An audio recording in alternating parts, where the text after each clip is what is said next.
সালামু আলাইকুম। আমি একজন প্রতিবন্ধী মানুষ, দেশগ্রামে সাহায্য গায়ে চলাফেরা করি। আমি একটি গজল পরিবেশন করব।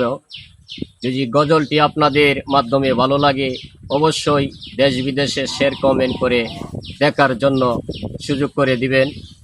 এই বলে আমার কথা আমি এখানেই রাখলাম। সালামু আলাইকুম। হয়ে কাঁদি না কেন তোমরা বলতে পারো, এতিম ছিলেন আমার নবী, এতিম আমিও। এতিম ছিলেন আমার নবী, এতিম আমিও। আমি এতিমি হয়ে কাঁদি না কেন তোমরা বলতে পারো, এতিম ছিলেন আমার নবী, এতিম আমিও।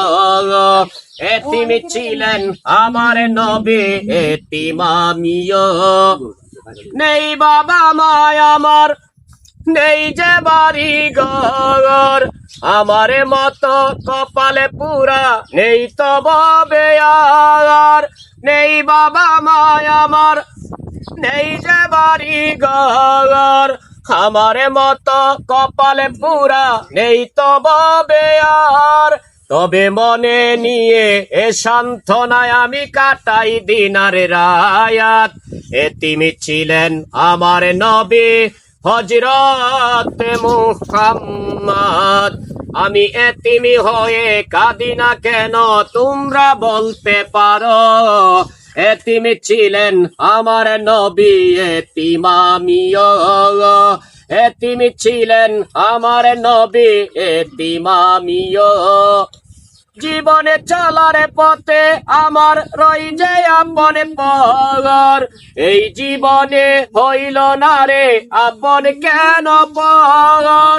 জীবনে চলার পথে আমার রই যে আপন পর, এই জীবনে হইল না রে আপন কেন পর। তবে মনে নিয়ে এ সান্ত্বনায় আমি কাটাই দিনার রায়াত। এতিম ছিলেন আমার নবী হযরত মুহাম্মদ।